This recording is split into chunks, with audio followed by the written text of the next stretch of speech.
आप देख रहे हैं अपना बिहार और आपके साथ मैं हूं विवेक। और इस वक्त की सबसे बड़ी खबर हम आपको बताने जा रहे हैं। बिहार के भवन निर्माण मंत्री और जेडीयू नेता अशोक चौधरी का बड़ा बयान सामने आया है। नीतीश कुमार बिहार के पथ प्रदर्शक रहे हैं। नीतीश कुमार की दूरदर्शिता से प्रदेश आगे बढ़ा है।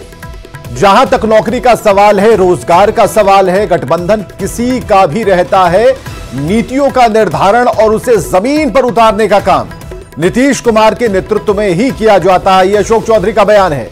7 निश्चय पार्ट 2 में नीतीश जी ने स्पष्ट तौर पर कहा था कि हम 10 लाख नौकरी और 10 लाख रोजगार देंगे, और जो रोजगार दिया जा रहा है यह उसी का हिस्सा है।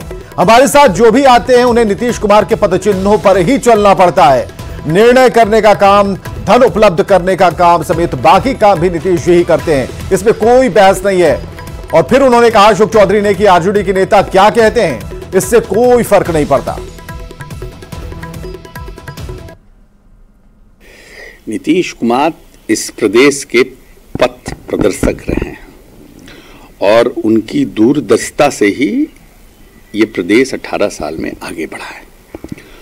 और जहाँ तक नौकरी की सवाल है, रोजगार का सवाल है, तो गठबंधन किसी का भी रहता है, चाहे वो हम भारतीय जनता पार्टी के साथ रहे हों, चाहे हम आज आरजेडी के साथ रहे हों। नीतियां का निर्धारण और नीतियों को जमीन पर, धरातल पर उतारने का काम श्री नीतीश कुमार जी के नेतृत्व में ही किया जाता है। नीति बनाना, नीति निर्धारण करना, उसको धरातल पर उतारना, ये नीतीश कुमार जी की विशेषता है।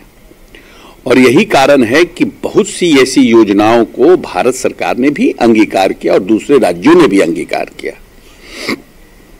7 निश्चय 2 में 2020 में माननीय नेता ने स्पष्ट रूप से कहा था कि हम 10 लाख नौकरियां और 10 लाख रोजगार सृजन करने का काम आने वाले 5 वर्षों में करेंगे।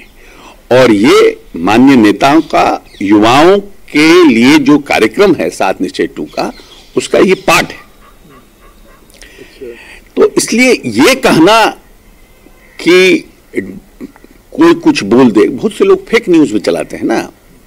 नहीं, एक आरजेडी की तरफ से प्रेस कॉन्फ्रेंस पे किया गया था जिसमें बोला गया था कि 15 महीना की तुलना उन्होंने 10 साल से की, केंद्र सरकार के 10 साल के कार्यकाल से की रोजगार को लेकर के। 15 महीना में रोजगार जितना दिया गया इसके पहले कभी नहीं दिया गया। ये तो सत्य है कि इन 15 महीनों में जैसे नीतीश जी ने जो घोषणा की थी 7 निश्चय 2 में, उस घोषणा के अनुरूप काम चल रहा है।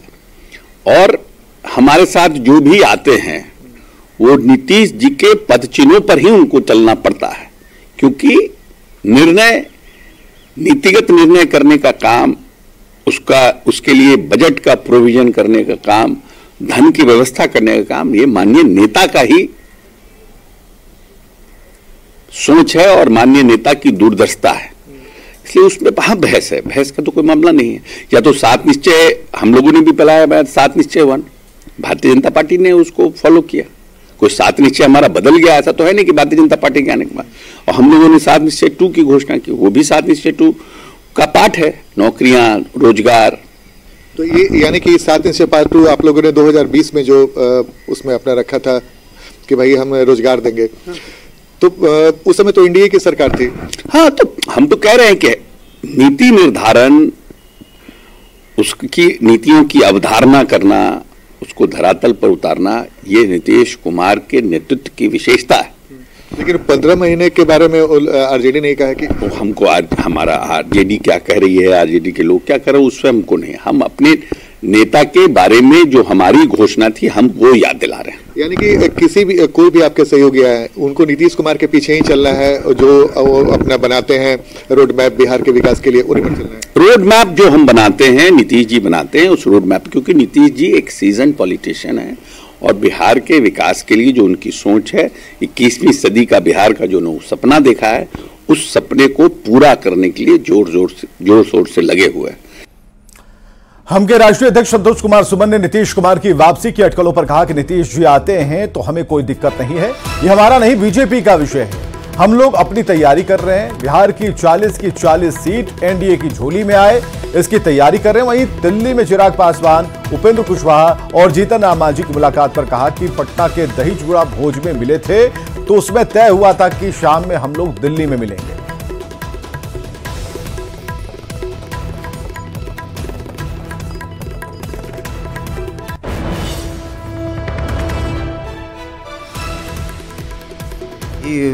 चूड़ा दही का भोज था उनके यहाँ, चिराग पासवान जी के यहाँ। उन्होंने आग्रह किया था कि हम लोग एक साथ दिल्ली आ ही रहे हैं तो मेरे के यहाँ चाय पी लीजिएगा।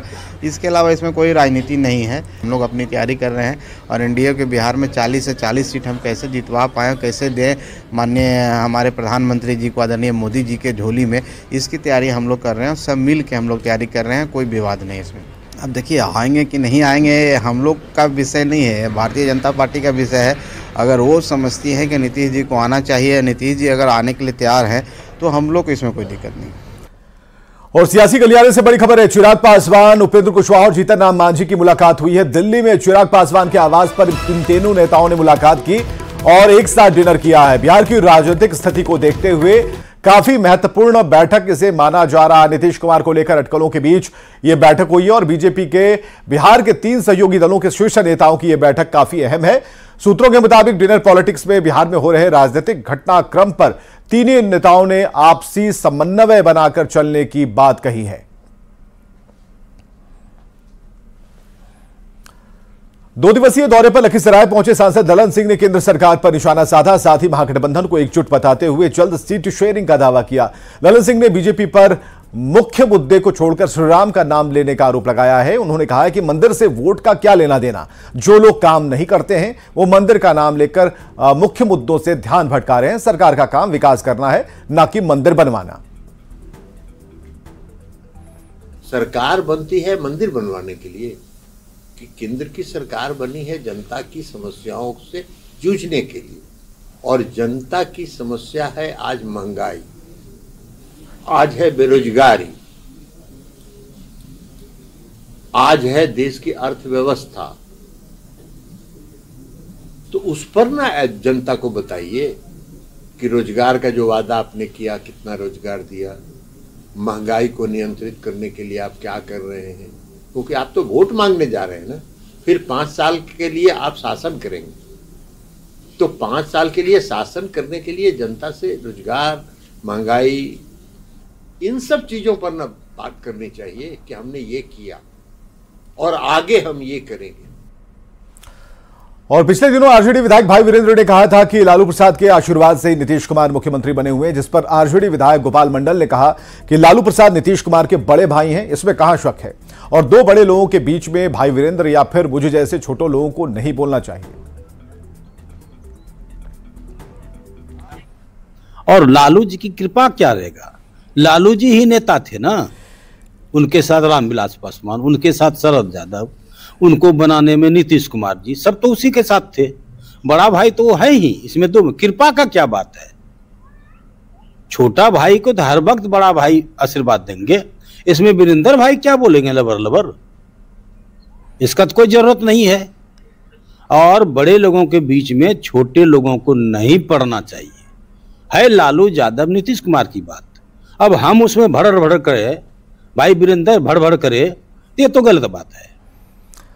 डिप्टी सीएम तेजस्वी यादव का बड़ा बयान सामने आया है। अधिकारी की पिटाई पर तेजस्वी ने बड़ा बयान दिया, हमारे परिवार का सदस्य हो या रिश्तेदार, कार्रवाई होगी।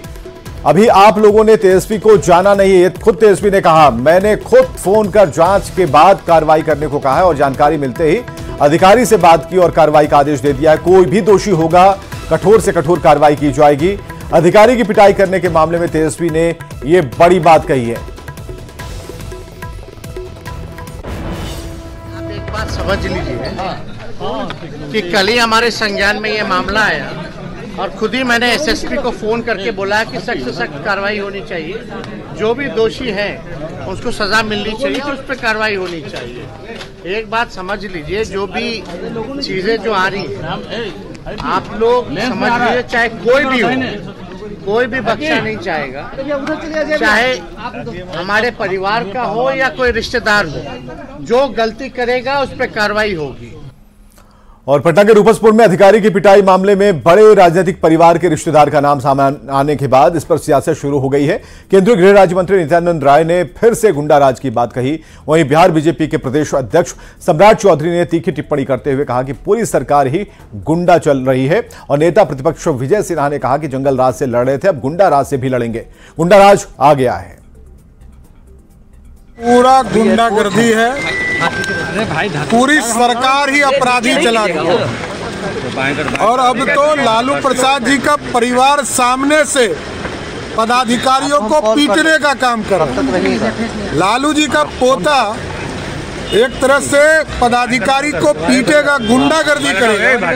ये लोगों को याद आ रहा है कि जंगल राज पहले कैसे होते थे और आज कैसे होते। लालू यादव का परिवार पूरा गुंडा राज स्थापित करने में लगा है।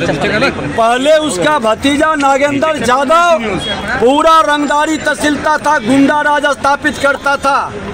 आज उसका पोता भी गुंडा राज में तब्दील कर दिया है। राजधानी के व्यस्तम जगह पर दुकान को बंद कराना, नशे में फायरिंग करना, लोगों के बीच दहशत पैदा करना और जो शिकायत करे उसके घर पर जाकर के मारपीट करना, धमकाना। लालू यादव का परिवार पूरा गुंडा राज स्थापित करने में लगा है। पहले उसका भतीजा नागेंद्र यादव पूरा रंगदारी तहसीलता था, गुंडा राज स्थापित करता था। आज उसका पोता भी गुंडा राज में तब्दील कर दिया है। राजधानी के व्यस्तम जगह पर दुकान को बंद कराना, नशे में फायरिंग करना, लोगों के बीच दहशत पैदा करना और जो शिकायत करे उसके घर पर जाकर के मारपीट करना, धमकाना। चलिए, बड़ी खबर आ रही है। अधिकारी की पिटाई मामले में आरोपी रंजन कुमार गिरफ्तार कर लिया गया है। पटना पुलिस ने बड़ी कार्रवाई की है। रूपसपुर में कार्यपालक पदाधिकारी अरविंद सिंह की पिटाई से जुड़ा हुआ यह मामला और अधिकारी अरविंद सिंह को पीटा गया था। रंजन कुमार नागेंद्र राय का भतीजा बताया जाता है और नागेंद्र राय के आवास से ही गिरफ्तार किया गया। नागेंद्र राय के बेटे तनुज यादव और नयन यादव को मुख्य आरोपी बनाया गया है। और इधर पटना पुलिस का दावा है कि फरार चल रहे तनुज यादव और नयन यादव की गिरफ्तारी नहीं होती है तो उनके घर में कुर्की की जाएगी। पटना पुलिस इस मामले में किसी भी तरह के राजनीतिक हस्तक्षेप से भी इनकार किया है।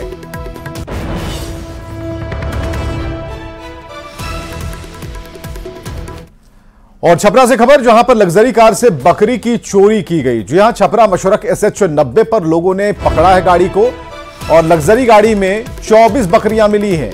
मशरक के हनुमानगंज गांव की घटना है। कोल्ड स्टोरेज के पास ये बकरियां मिली और ग्रामीणों ने बताया कि हनुमानगंज गांव में कोल्ड स्टोरेज के पास दुर्घटनाग्रस्त एक लग्जरी गाड़ी में लावारिस हालत में पड़ी हुई थी। जब उसमें देखा गया तो 20 से ज्यादा बकरी लदी थी और बकरी के मुंह पर टेप बांधा गया था। पुलिस को सूचना दी गई और मौके पर पहुंची पुलिस फिलहाल जांच कर रही है। तस्वीरें आप देख पा रहे हैं कैसे टेप लगाया गया है ताकि बकरियां, उनकी आवाज बाहर ना आए। और ये घटना जो है, ये दुर्घटनाग्रस्त गाड़ी पड़ी हुई थी, लोगों ने देखा और बड़े ही चालाकी से इन बकरियों को लेकर जाया जा रहा था। अब ये चोरी थी, तस्करी थी या पुलिस इसका पता लगा रही है।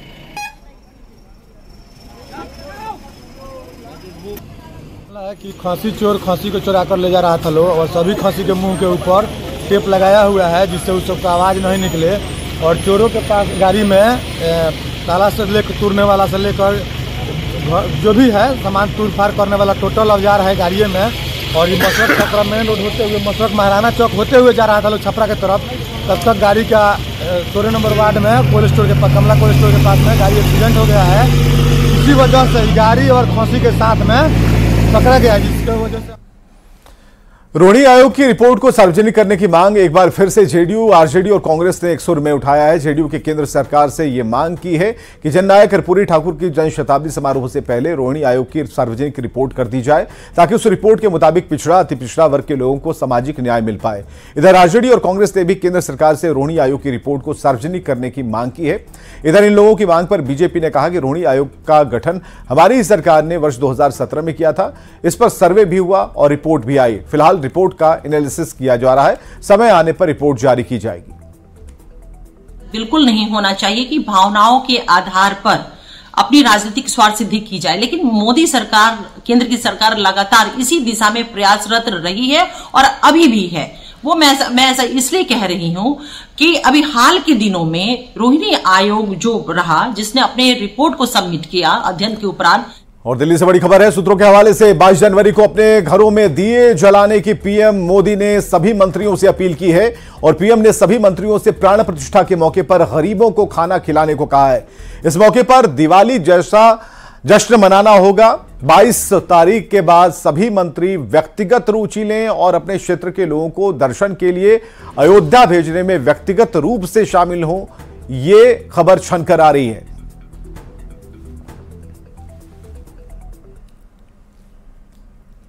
और खबरें लगातार जारी हैं, बने रहिए हमारे साथ।